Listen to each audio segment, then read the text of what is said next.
يا أيها الذين آمنوا أطيعوا الله وأطيعوا الرسول وأولي الأمر منكم فإن تنازعتم في شيء فردوه إلى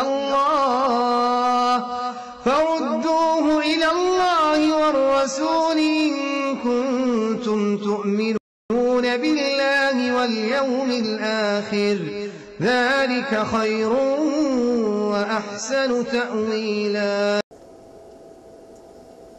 نحمده ونصلي على رسوله الكريم. أعوذ بالله من الشيطان الرجيم. بسم الله الرحمن الرحيم. قل هو الله أحد الله الصمد لم يلد ولم يولد ولم يكن له كفوا أحد.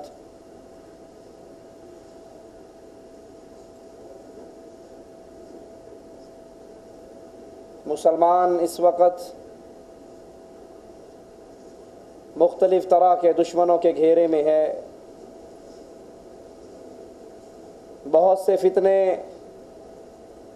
اندھیری رات سے بھی سیاہ فتنے مسلمانوں کے اوپر چڑھ دوڑ رہے ہیں. ان فتنوں میں ایک بہت بڑا فتنہ جنہوں نے ہمارے گھروں کو برباد کیا، ہمارے عقیدوں کو برباد کیا، ہمارے مال اور ہماری عزتوں کو بھی برباد کیا، یہ فتنہ نجومیوں کا فتنہ ہے. گلی گلی پہ، شہر شہر میں علم نجوم کے دعوے دار، دست شناسی کے دعوے دار، ستاروں کے علم سے اپنا تعلق جوڑنے والے کہیں غیب کی خبریں بتاتے ہیں، کہیں اطلاعات دیتے ہیں، اور حقیقت میں یہ شیطان کے کارندے ہیں جو مسلمانوں کی عقیدے کو بگاڑ رہے، ان کے معاشرے کو برباد کر رہے. آئیے ذرا علم نجوم کے متعلق کچھ معلومات حاصل کرتے ہیں. شیخ الاسلام ابن تیمیہ رحمۃ اللہ علیہ فرماتے ہیں احوال فلکیہ کے ذریعے زمین پہ ہونے والے کاموں کا استدلال کرنا علم نجوم کہلاتا ہے. ستاروں کا علم آپ نے اکثر دیکھا ہوگا، انڈیا کا تو ہمیں علم نہیں، پاکستان کے سنڈے میگزین کو ہم نے اکثر اٹھا کر دیکھا ہے. اس میں اشتہارات چھپتے ہیں، آپ کا یہ ہفتہ کیسے گزرے گا، آپ کے معاملات کیسے رہیں گے، اس ہفتے کے اندر کیا کیا فائدہ ہوگا، کیا کیا نقصان ہوگا. یہ ساری چیزیں حاصل کہاں سے کرتے ہیں؟ ان نجومیوں کے دعوے کے مطابق ہم ستاروں سے یہ علم حاصل کرتے ہیں، اور اس علم سے شریعت منع کرتی ہے. یہ علم حقیقت میں علم غیب کا دعویٰ ہے. غیب کی باتیں، چھپی ہوئی باتیں یہ بتاتے ہیں. ہواؤں کا چلنا، بارش کا برسنا،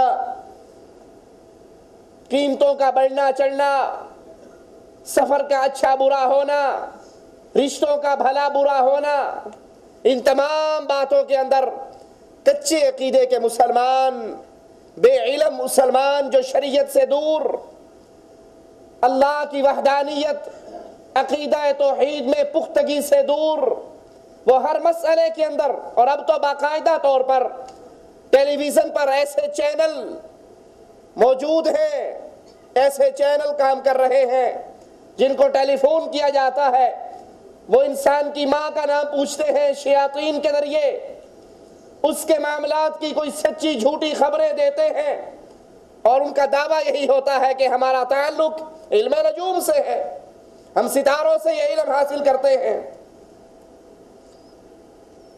اور ان کا دعویٰ ہے کہ ان ستاروں کا اثر زمین کے اوپر پڑتا ہے، جس سے زمین میں جو کچھ ہوتا ہے ہم اس کا اندازہ لگا لیتے ہیں، اور حقیقت میں یہ اللہ عز و جل کے علم غیب کے خزانے پر دست درازی کے مترادف ہے.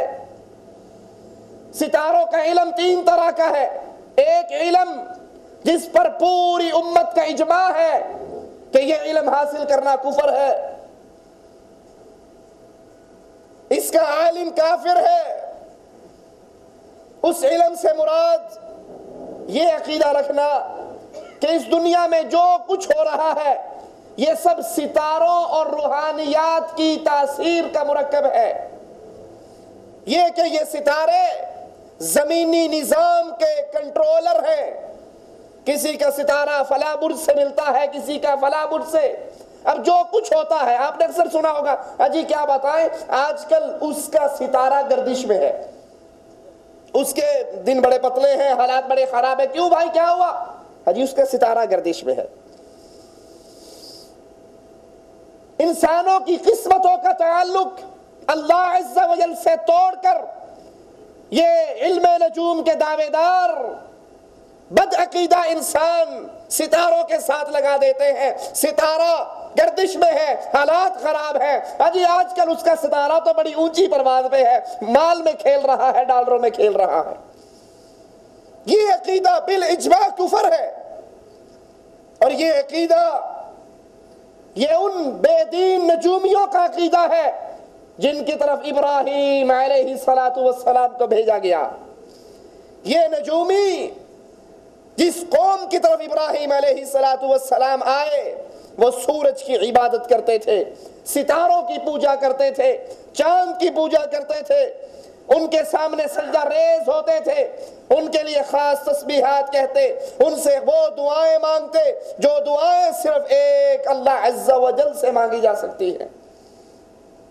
اس ستارے کی تصویر بنا کر خاص مقام پہ رکھتے، اس کے سامنے جھکتے، اس سے سوال کرتے، اور اس کے سامنے بیٹھ کر انہیں یہ گمان ہوتا کہ ان ستاروں کی روحانیت کا اثر ہم پہ آ رہا ہے، اور یہ روحانیت در حقیقت شیاطین ہے جو بعض اوقات ان سے کلام بھی کرتے ان کے ان باطل عقائد کی نفی کرنے کے لیے اور ان کو لا الہ الا اللہ کی دعوت دینے کے لیے مالک عز و جل نے ابراہیم علیہ السلام کو ان تک بھیجا۔